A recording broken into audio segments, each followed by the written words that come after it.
Berikut adalah kisah Abu Nawas versi fresh dan terbaru dari sang admin dengan judul Cara Cerdas dan Ampuh Menagih Hutang ala Abu Nawas. Suatu hari Abu Nawas sedang duduk santai di pasar ketika seorang pria sombong yang pernah menipunya dulu datang menghampiri. Dulu orang itu pernah meminjam 100 dirham dan pura-pura lupa mengembalikannya.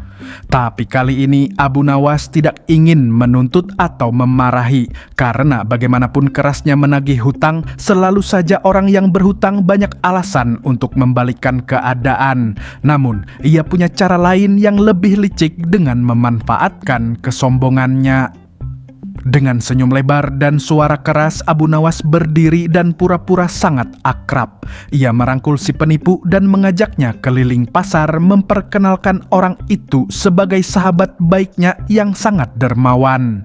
Setiap kali mereka berhenti di depan pedagang dan ada pembeli, Abu Nawas berkata dengan mantap kepada pembeli itu, "Wahai juragan, kalau mau beli barang mahal dan belum cukup uang, jangan khawatir.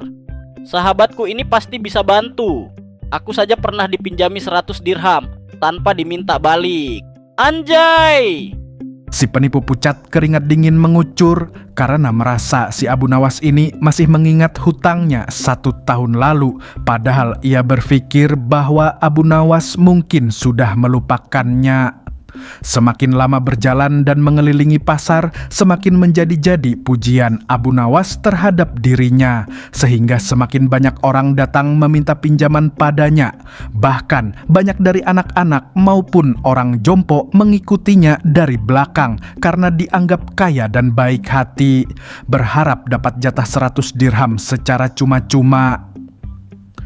Tak tahan karena tingkah Abu Nawas yang semakin banyak mengundang keramaian, si penipu akhirnya menarik Abu Nawas ke sudut sepi dan dengan tergesa menyerahkan 100 dirham yang dulu ia utang. Abu Nawas tersenyum lebar dan berkata, Di kau ada hutang ya? Aku yang lupa atau kamu yang pura-pura ingat ya? Mantap!" Saat beranjak pergi, setelah menerima 100 dirhamnya kembali ke tangannya, akal liciknya tidak sampai di situ.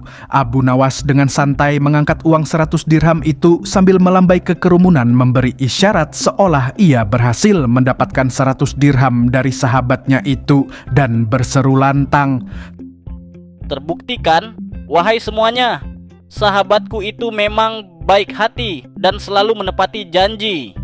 Si penipu itu semakin pucat mendengar pujian lebay nan licik dari Abu Nawas yang sangat lantang dan didengar seluruh orang pasar. Ia lantas segera berlari dan diikuti banyak orang yang terus mengejarnya entah sampai mana itu. "Tamat, satu kata buat lu Abu, emang konyol dah. Hajar terus ampe keok."